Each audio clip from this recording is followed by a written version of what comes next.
So as promised, back for part 2, which is knife safety.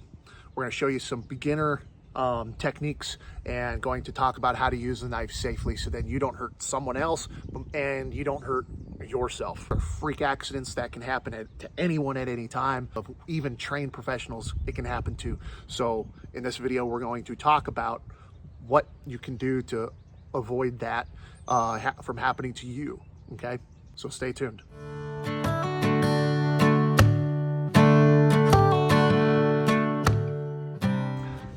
So in order to safely use a knife, you don't need ninja skills, okay?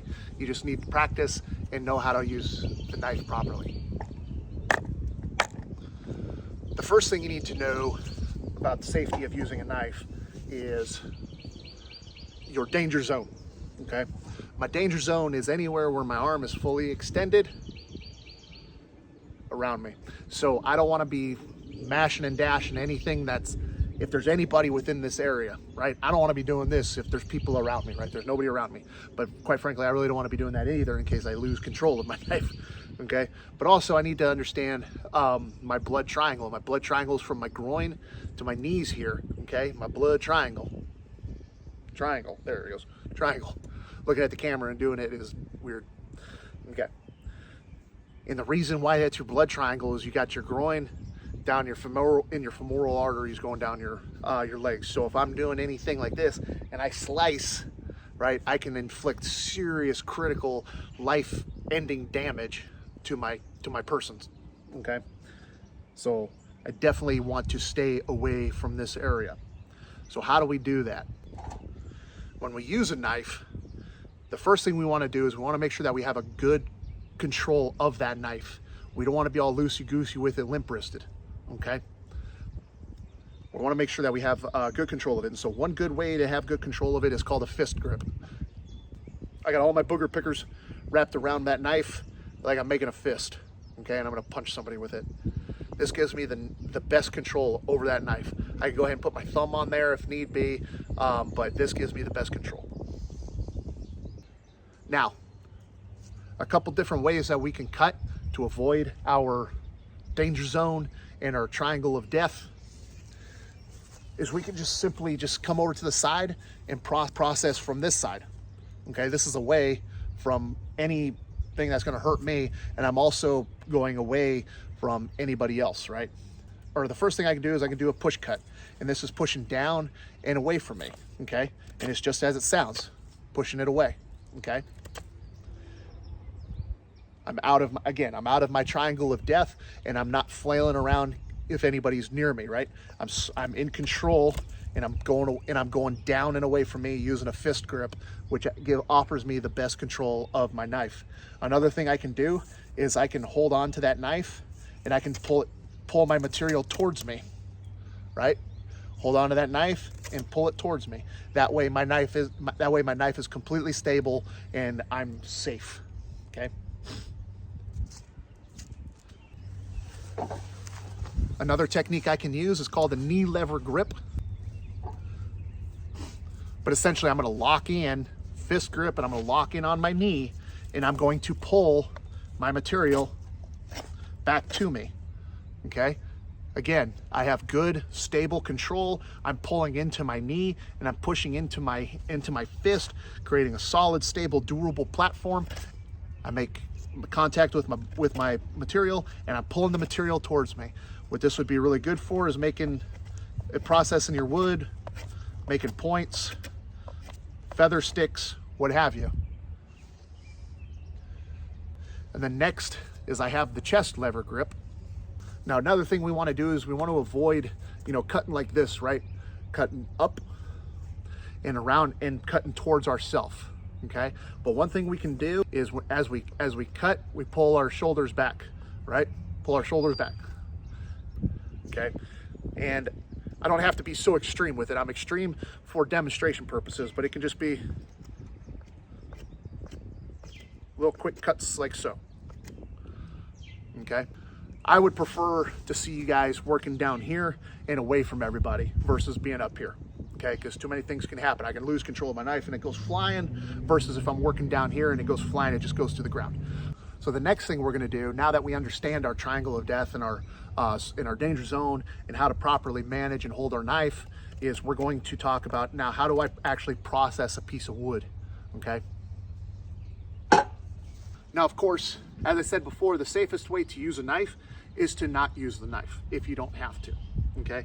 So if I could just simply just take this and break it, that's the safest way to use the knife, because I didn't have to use the knife. I don't have to risk hurting myself or other people, okay?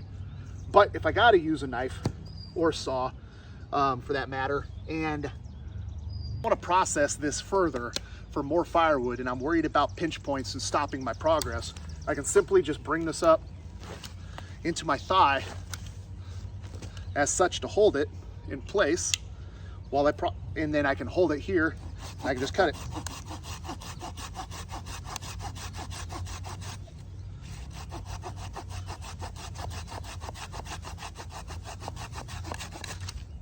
Just like so. Again, I kept it outside of my triangle of death and outside of my danger area. Now comes the hard stuff. If I wanted to process this down even further, using, let's say, my survival knife, remember, we want a full tang knife. I need to consider where I actually want to split the wood at. Most times when I'm doing my work, I'm using this portion of the blade. Using only this portion of the blade, okay? This blade I'm using for burrowing, this place I'm using for shaving. So I want to put I don't want to risk damaging this, and I definitely don't want to risk damaging the point. Either way, I'm going to keep it primarily right in the middle of that blade. And when I strike with a baton, I got to pay attention critically to where I'm striking it. If I strike it back here, I could risk damaging the handle, or if I strike up here, I could risk damaging the tip. So I want to keep it center mass on the spine of that knife. But I have something that is going to absorb that contact. So I place my knife where I want it to go, and I just start tapping.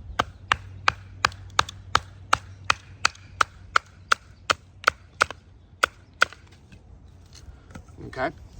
In this case, what I can do is I can lay it down here, like so. Get my baton again. And while it's laying here, I can just, right in the middle of it, and process it that way.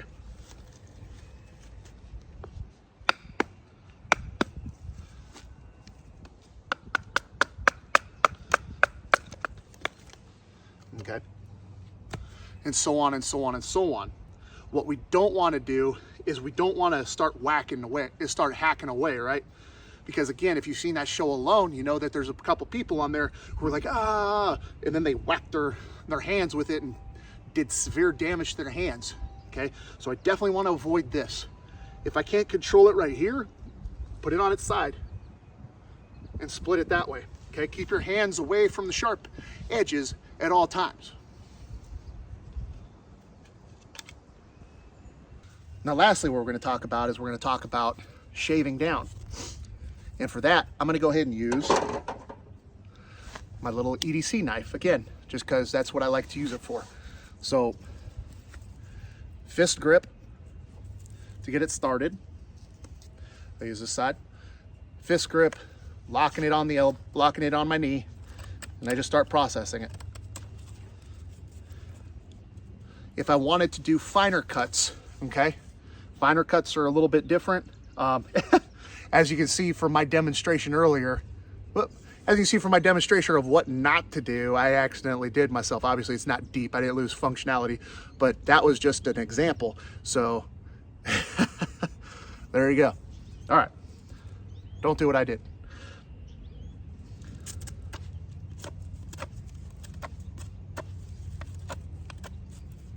Now, when it comes to finer cutting, like making notches for example, you know, okay, so for example, if I wanted to do a stop cut, notice I'm not moving the knife. the knife is stationary, whether I have it locked in here, or in this case, I just have it way outside my triangle. My triangle's back here, I'm way out here leaning forward, right?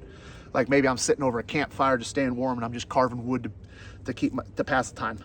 Anyways, I'm just rocking the wood back and forth on my knife. Okay, creating a nice little cut there. And then from here, I can take both my thumbs and just start whittling towards it. Get all this bark off, okay? You see my stop cut there, okay? And I can just start cutting towards it.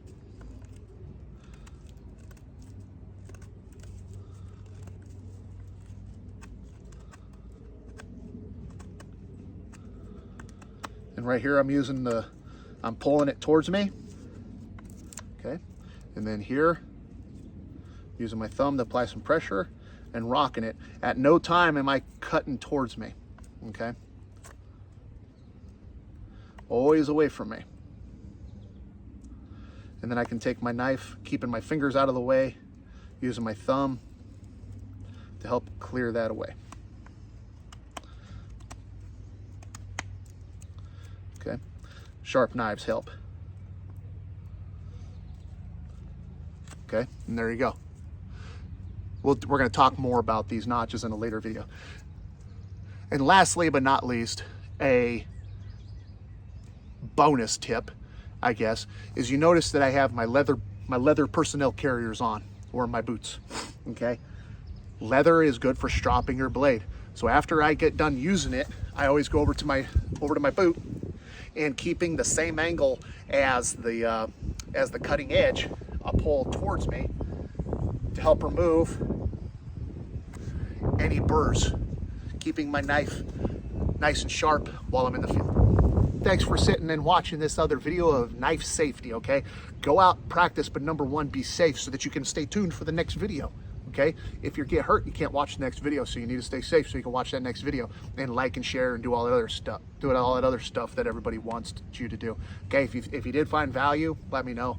If you hated it, let me know. Otherwise, either way, you know, keep on killing it out there and go do great things, okay?